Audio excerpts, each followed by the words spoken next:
Olá, voltei. E agora faço como? Episódio 84.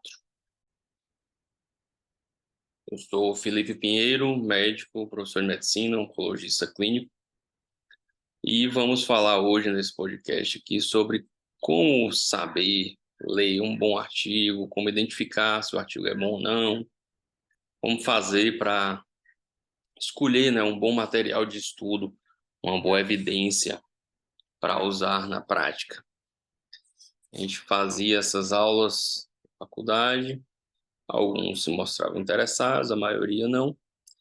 Vou gravar aqui o modo como eu faço, certo? Baseado em alguns estudos de livros de estatística para médicos ou bioestatística, baseado no que eu aprendi com preceptores, professores e o que eu venho desenvolvendo para ler artigos. Primeira coisa que você deve se perguntar quando você vai ler um artigo é: você quer um artigo para quê? Para responder que pergunta? O que você quer realmente estudar? Primeira coisa que o aluno, o estudante, seja lá de medicina, direito, odonto, sei lá qual for, tem que se perguntar é a pergunta objetiva. A maioria dos artigos não são genéricos. Existem os artigos maiores de revisão, meta-análises maiores, mas são, na grande maioria, focados em alguma coisa, focado no diagnóstico, focado no epidemiologia, mas esse foco ampliado, né? Os estudos randomizados, desenhados em fase 3 para testar alguma droga, alguma terapêutica, são focados em algo bem mais restrito. A primeira pergunta que você tem que fazer quando você vai buscar um artigo: o que que eu quero saber? Isso se você for atrás de um artigo para determinada coisa. É diferente quando você recebe um artigo, alguém cita um artigo e você vai checar se aquele artigo é bom ou não. Vamos partir do princípio que você recebe um artigo de alguém. Foi o que me fez esse podcast. Saiu uma reportagem em um grande jornal de âmbito nacional, um grande portal, falando que a incidência está ocorrendo mais câncer em jovens do que, mais do que nunca, nunca existiu tanto câncer entre jovens, etc. E aí uma emissora, uma televisão local, me chamou para dar uma entrevista baseando nesse artigo, e eu falei que eu não ia, que eu ia ver o artigo, que eu não concordava muito com essa coisa de que o câncer está aumentando entre os jovens de forma desesperadora, avassaladora. Eu ia dar uma checada no artigo e que eu ia ver se eu faria ou não essa entrevista e tal. Aí depois eu chequei o artigo, vi que não era um artigo tão com tanto poder, um artigo com vários viés que a gente vai discutir aqui. E aí me liberaram para falar a verdade, assim, o que eu entendia como verdade para mim na entrevista, da entrevista. Mas esse alarde que fizeram, eu não concordei. Então, o que que a gente faz quando a gente recebe um artigo? A primeira coisa que eu fui checar era onde foi publicado esse artigo, né? Qual foi a revista. E aí hoje, isso é uma coisa nova, tem revistas de grande renome, como New England, Lancet, BMJ, JAMA, etc. Todo mundo conhece, ouviu falar e tal, até as pessoas leigas talvez já tenham ouvido falar em alguma dessas revistas. Mas elas criaram meio que, vamos supor assim, subsidiárias, né? Pequenas revistas dentro de uma grande revista. Então, Lancet Oncology, BMJ Oncology, JAMA Oncology, JAMA Cardiology, JAMA Network e tal. Quando eles criam essas pequenas revistas, dentro de grandes revistas, ele está levando a marca, né, grande e a respeitabilidade da revista para uma revista menor, que tem um impacto menor. Então, cuidado com isso. Primeira coisa que eu percebi nesse artigo que foi publicado, entre aspas, assim, na mídia, né, nos jornais e tal, é que era de uma revista pequena dentro de uma revista grande. Segunda coisa, era uma revista pequena dentro de uma revista grande com um fator de impacto muito baixo. Como é que você olha o fator de impacto de uma revista? Você pode colocar no Google mesmo o nome da revista, Impact Factor, e vai aparecer o fator de impacto, um ou dois sites que avaliam isso, ou JRC, que é o índice, né, de publicação. Era de um fator de impacto bem baixo. Como é que você sabe o que é fator de impacto baixo ou alto? Comparando, por exemplo, New England, Lancet, essas revistas Hematology, Blood, tudo 70, 90, sei lá, 60 de impacto, muito alto. JCO, que é de oncologia, 50 e tantos e tal. Então, uma revista de 1, 2, 3 é pequena, é uma revista pequena. Outra coisa que me chamou a atenção era uma revista aberta. Esse artigo era um artigo free, né? Não precisava pagar para comparar. Ah, mas a New England, a Lancet, algumas revistas botam artigos abertos também. E são bons artigos. Colocam, sim, claro que colocam. E quando eles colocam geralmente quando é um artigo de grande impacto para a sociedade em alguma coisa específica. Descobrimos que espirrar 3 vezes antes de levantar evita queda. Uma coisa de alto impacto, isso é uma palhaçada, gente. E aí eu vou liberar a publicação, porque pô, todo mundo vai usar isso, é uma coisa barata, fácil de usar e tal. Então não vamos vender esse artigo não vai estar bloqueado, sua acusação vai estar aberta. Então, quando você fala de infarto, de hipertensão, de alguns tratamentos revolucionários em oncologia, no caso da imunoterapia, os artigos eram abertos. Mas isso é raro.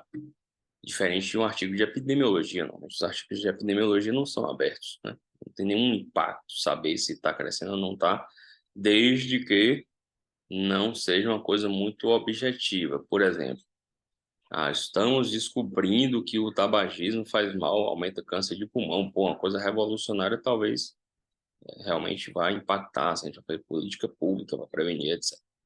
Mas não era o caso, era uma revista pequena dentro de uma grande, online exclusivamente, aberta, com artigo aberto, falando de forma muito geral de todos os tumores. Outra coisa é isso, baralhou demais as coisas, não especificou um tumor ou outro, todos os tumores estavam lá reportados. Então você vai anotando as coisinhas que chamam a atenção, as coisas que você precisa ficar prestando atenção. Outra coisa, você vai para o autor, primeiro autor e último autor do artigo, ver se realmente é um cara dedicado àquele ramo de pesquisa. Então, é diferente, um cara que só pesquisa câncer de pulmão há 30 anos do que o outro lá que pesquisa todos os tipos de câncer, já pesquisou diabetes também, de vez em quando fala de obesidade, já se entrou numa linha de sociologia com tecnologia. Um cara que pesquisa de tudo, não é tão reconhecido no mundo como um pesquisador daquela área. Neste artigo específico, era um pesquisador de pouca reverberação internacional, tanto o primeiro autor quanto o último. Você fica com um pezinho atrás. E aí, isso tudo você capta na capa, na apresentação do artigo. Depois você vai ler o que eu faço, né? Depois eu vou ler o abstract, começando pela conclusão. Isso eu aprendi com um grande mestre. Você começa pela conclusão, depois que lê o título. Então, o título está lá falando que aumentou, né? Epidemiologia não. Conclusão, ele pode concluir que aumentou, que não aumentou. Então, ele conclui que aumentou. Mas é importante isso, porque tem alguns artigos, infelizmente, que vêm com o título de um tema e conclui outra coisa completamente diferente. Ou conclui uma coisa que não poderia concluir. Então, você vai para a conclusão, para ver se aumentou ou não. Está lá dizendo que aumentou. Depois você vai e começa a ler o abstract normal, que é o resumo do artigo. Você lê lá a introdução, fala das coisas de 1990, cita as histórias, a epidemiologia antiga, de 90 para cá, até 2019, foi de 89 a 2019, o que eles pegaram para avaliar. E fala da análise estatística no abstract já meio confuso. A análise estatística, para mim, um pouquíssimo conhecedor de análise estatística. O que eu gosto de estatística é o mínimo que você precisaria saber, ou menos até do que o mínimo, para você fazer uma leitura de um artigo, interpretar, ver erros metodológicos grosseiros, etc. Então, eu percebi uma análise estatística não tão usual para um artigo que pense você, se eu estou comparando incidências entre décadas de 90, 2000, 2010 até 2019, aparentemente, a análise estatística, no meu entender, como leigo em estatística, apenas apreciador de bons artigos, é que deveria ser uma análise simples. Você vai comparar o quanto a incidência cresceu. O artigo faz uma análise bastante complexa e quando você começa a lê-lo, você, na introdução, ele faz um preâmbulo sobre as questões epidemiológicas, fatores de risco, etc. Depois vai para a metodologia, que é avaliar, né, comparar décadas de 89 até 2019 e avaliar a incidência de diversos tumores.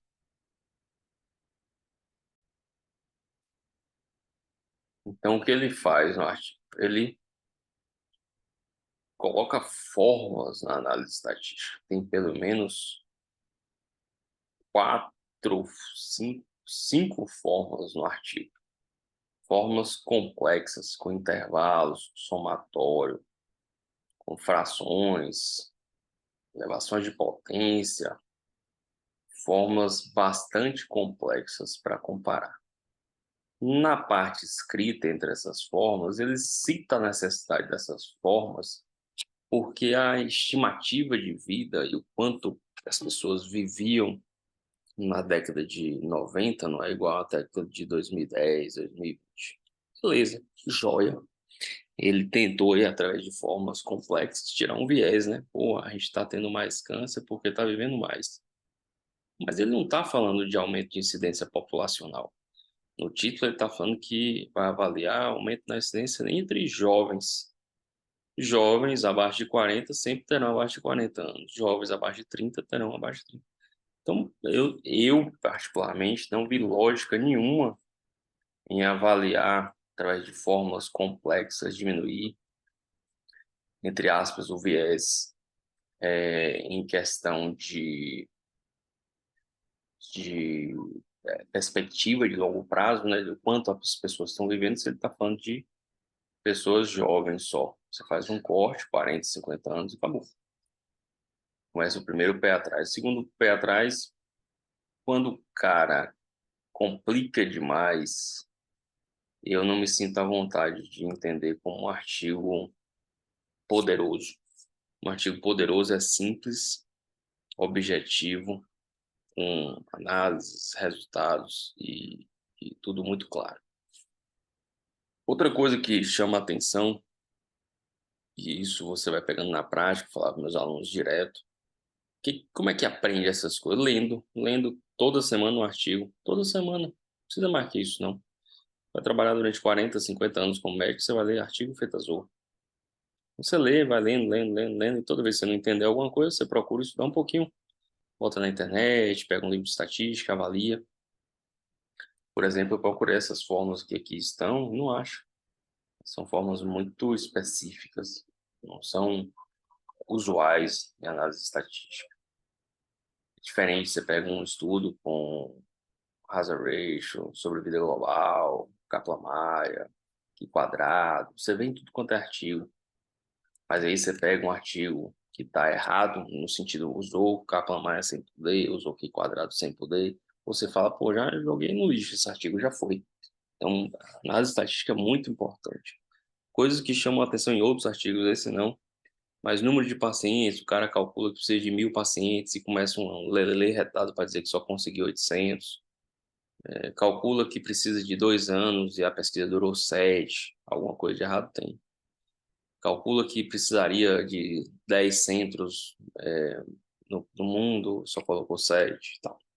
Então, essas coisas você vai percebendo e vai ficando com o pé atrás para não considerar isso tão verdade assim. Outra coisa que chama bastante atenção em artigos é a exposição da tabelas, figuras e etc. Geralmente as revistas são padronizadas, isso é muito comum, e quem publica sabe, assim, eles padronizam tudo, o número de letras no abstract, número de páginas do artigo, número de quantas palavras terão no abstract, na introdução, na explicação, no resultado, etc. E aí alguns artigos começam a encher de figuras coloridas, bem plantadas, e grandes. Aí sempre fica a pergunta, será se isso está aí só para completar as 10, 11, 12 páginas do artigo? Ou será se isso está aí acrescentando realmente? Então, no primeiro, como por ser um estudo de epidemiologia, tem sim figuras maravilhosas, coloridas e interessantes, e que eu acho que deveria sim estar aí.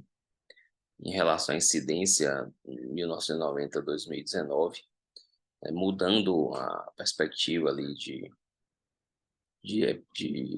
incidência na população, figuras muito claras, figuras legais de você usar numa aula, de você usar em uma apresentação de slide, muito interessante. E depois vem uma outra figura aí nada interessante, que ocupa quase uma página inteira, que repete a mesma coisa, só que em vez de uma figura de um gráfico de pizza, né, é um gráfico de barras, mostrando exatamente a mesma coisa do que foi mostrado em cima. Então, você, pô, não tinha necessidade de estar aí. Os resultados são apresentados de forma usual, aí não tem o que falar, vão traçando aí as incidências de porcentagem, da década de 90 e 2019, por diversos tipos de tumores, e depois vem um outro gráfico, também ocupando uma página inteira, entre os países, né? É um mapa mundi colorido sobre as incidências, difícil de ver, com legendas bem pequenas. Também interessante para dar uma aula e tal, mas poderia estar no apêndice do artigo, poderia estar em outro lugar. Não é uma coisa que são 3 páginas do artigo ocupada com figuras. Isso chama a atenção. Você começa a ler muito artigo, o artigo que vai mudar as coisas, que vai gerar grandes repercussões, são artigos objetivos, sem muita firula. Depois, na discussão, vem colocando a importância de prevenção, associações com vários fatores de risco já conhecidos.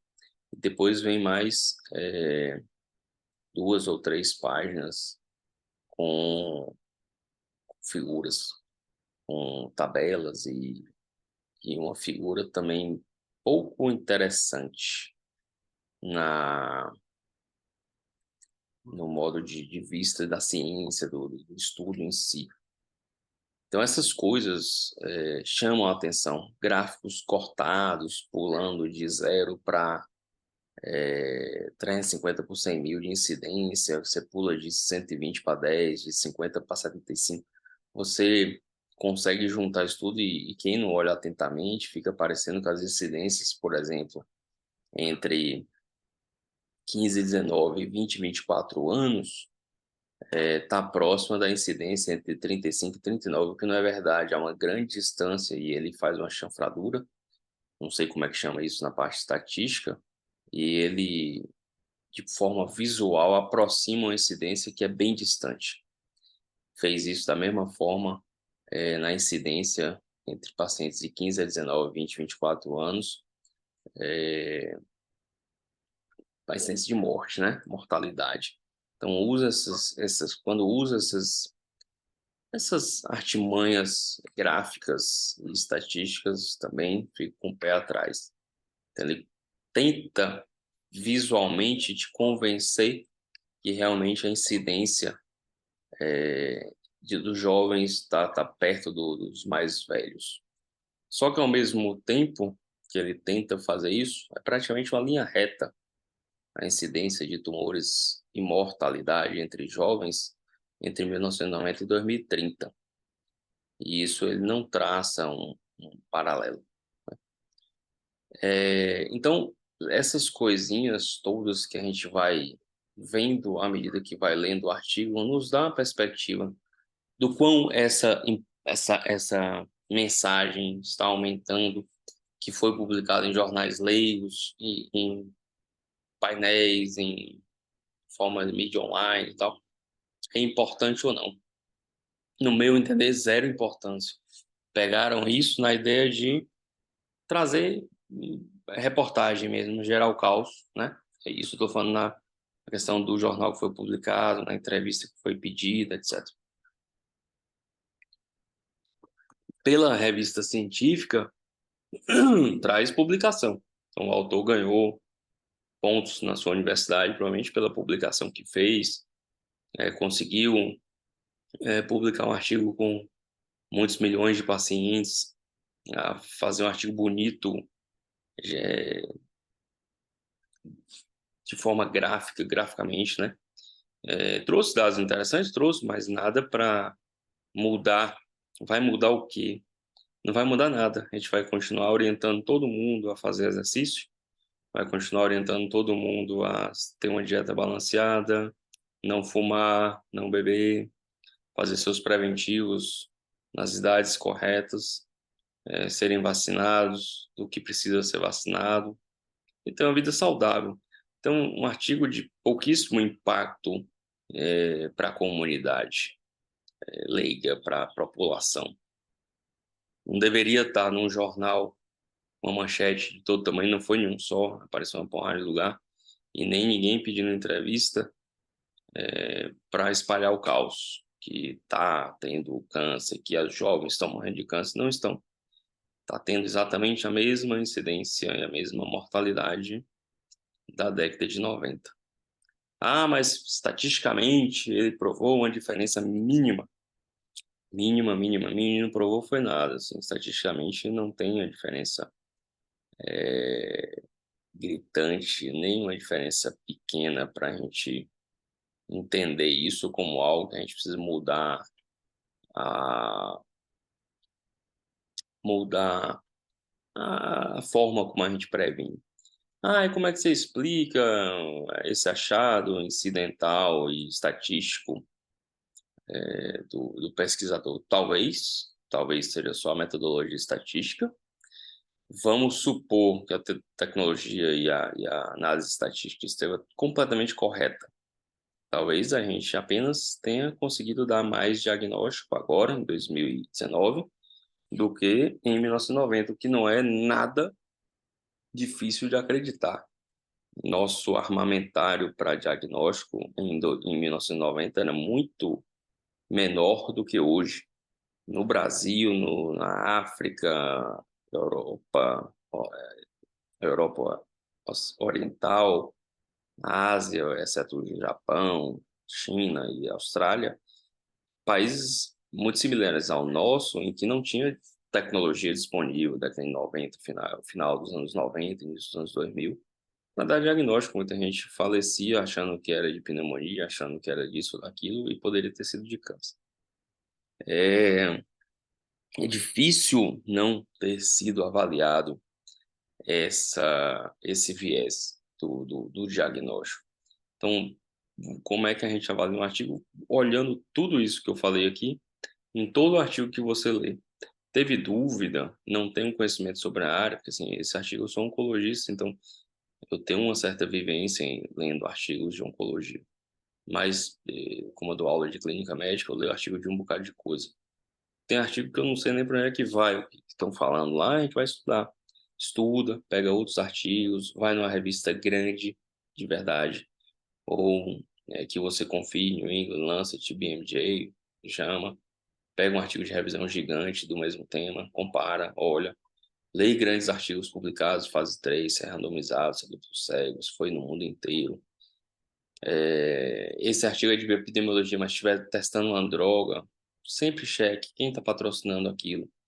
É o governo, é a instituição filantrópica tentando minimizar custos, ou é uma indústria farmacêutica tentando vender produtos.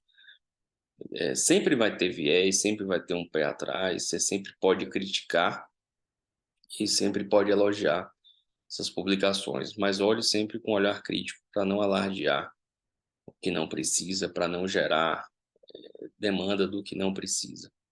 Então, para ler estudo, para ver artigo, seguindo esse pequeno roteirinho assim, de ideias de como ir lendo o artigo, e lendo artigos, um, dois, toda semana, eternamente, sem grandes compromissos, ler por ler mesmo, pelo prazer de ler, você escolhe o tema que você quer, o que você quiser, mas fuce, tente descobrir o que tem de errado ali, o que está certo, não acredite em tudo que está escrito.